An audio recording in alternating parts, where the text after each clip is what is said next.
बिस्मिल्लाहिर्रहमानिर्रहीम। पाकिस्तान में जो ड्रामा चल रहा है वो मेरे ख़्याल में, मेरे अंदाज़े में गलत भी हो सकता हूँ मैं, लेकिन ये है कि इस्टेब्लिशमेंट और शहबाज शरीफ वक्त लेने में कामयाब हो गया है। इसलिए जो माहौल आज से 2-3 दिन पहले बना हुआ था कि भाई अब गई या आर या पार, वो मेरे ख़्याल में उसको उन्होंने टाल दिया है।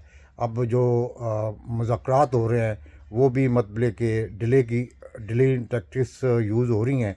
इमरान खान साहब को पहले भी पता था और अब भी पता होना चाहिए कि ये सिर्फ डिले टैक्टिक्स यूज़ कर रही हैं, क्योंकि जो मुज़ाकरात आज 3 बजे होने थे उससे पहले इमरान खान साहब की पेशी पे जो इस्लामाबाद हाई कोर्ट में थी, वहाँ मैंने पूरी दुनिया ने देखा कि इमरान खान साहब की गाड़ी को तकरीबन आधा घंटा पौना घंटा वहाँ गेट के सामने खड़ी रही और इमरान खान साहब अंदर रहे। उसके बाद फिर लाठी चार्ज किया गया, फिर आंसू गैस तो ज़्यादा नहीं मतलब कि फेंकी गई, लेकिन यह है कि पीटीआई के तकरीबन 33 बंदों को गिरफ़्तार कर लिया गया, जिसमें शेर शाह भी जो उनका भांजा भी है उसको भी गिरफ़्तार कर लिया। अब जबकि वो दूसरी तरफ मुज़ाकरात हो रहे हैं और ये चीज़ें जो है ना, ये मुज़ाकरात को सबूताज करने के लिए बहुत यानी कि ख़तरनाक थी। इसलिए फिर शाह महमूद कुरैशी और जो है ज़फ़र ने कहा कि ये तो मुज़ाकरात को आप सबूताज कर रहे हैं, अगर आप मुज़ाकरात चाहते हैं तो उन सब को छोड़ें। फिर उन्होंने मेरा छोड़ा, लेकिन ये कहा जो मुज़ाकरात हुए हैं वो पुराने लास्ट जो कल परसों हुए थे उसी तरह जी हम अब अपनी जो इत्तेहादियाँ उनसे मुज़ाकरात करेंगे, उनको बताएंगे आपकी क्या डिमांड है। और इमरान खान साहब को जो पीडीएम की हुकूमत ने डिमांड दिया वो बताएंगे। यानी कि वो डिलेइंग टैक्टिक्स, जैसे शेख रशीद पीट पीट कह रहा था ये मुज़ाकरात कामयाब नहीं हो सकते।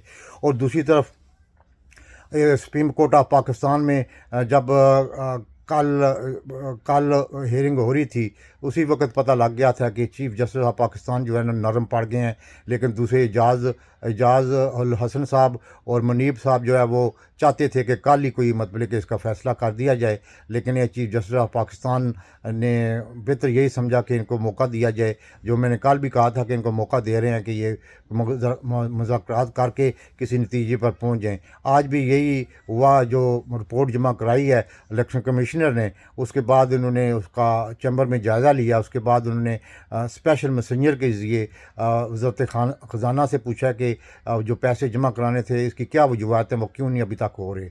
और ये जो है ना, ये बड़ी इंपॉर्टेंट बात है कि अब यानी कि थोड़ा सा जो आईएसआई का चीफ मिला था, इसीलिए उसने दबाव डाला था कि आप थोड़ा वक्त दें कि जो है ना आसम मनीर जो चाइना गया वो वापस आ जाएगा। इतनी देर में वो वापस भी आ जाएगा, फिर वो अपनी पॉलिसी वाज़िया करेगा कि उसने इंतखाब होने या नहीं होने, और असम्बली तोड़नी है या नहीं तोड़नी, क्योंकि अभी उसी का इंतज़ार किया था। और चीफ जस्टिस ऑफ पाकिस्तान में बाकायदा तौर पर ये वक्त दे दिया तकरीबन, क्योंकि आज जो मतलब कि एक्टिविटी हुई है सुप्रीम कोर्ट ऑफ पाकिस्तान में वो बड़ी इंपॉर्टेंट है। आज चीफ जस्टिस ऑफ पाकिस्तान सब जजों से मिले हैं, और मुनीब और एजाजुल हसन साहब जो कल पूरा दिन चुप रहे थे, उन्होंने अपने तफज़ात का इज़हार कर दिया था कि हम आज ही चाहते हैं कि मतलब कि इस जो इन्होंने पैसे नहीं दिए इस पर एक्शन किया जाए। लेकिन चीफ जस्टिस साहब का ये इसरार था कि हम आप अब इनको वज़ारत ख़ज़ाना को स्पेशल मैसेंजर के ज़रिए नोटिस भेजते हैं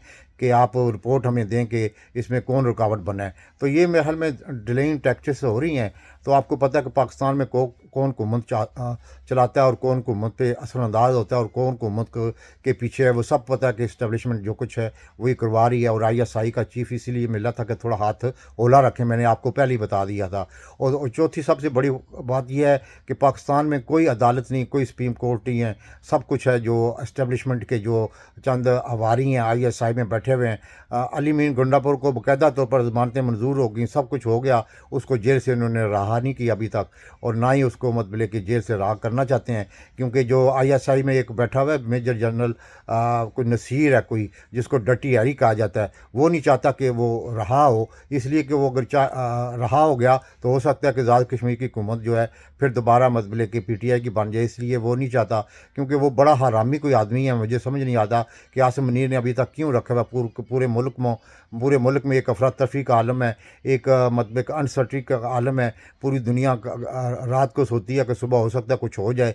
तो इस तरह की सूरत हाल पाकिस्तान में बन गई है, यानी कि हमारी जो है स्टॉक एक्सचेंज को क्रैश कर चुकी है, कोई सरमाकारी नहीं आ रही, बेरोज़गारी बढ़ रही है, मुल्क में गुर्बत नाच रही है, लेकिन इन सब को अपनी अपनी ज़ात का पड़ा हुआ है। और जिस तरह इमरान खान साहब को यानी कि पूरी दुनिया देख रही है, ये जज भी बेगैरत देख रहे हैं कि किस तरह उनको मतलब कि हाई कोर्ट तक लाया जाता है, किस तरह उनको एक चादर बना के मतलब कि बेल्ट प्रूफ जैकेटों की तरह एक चादर बना के उनको अंदर ले आया जाकर।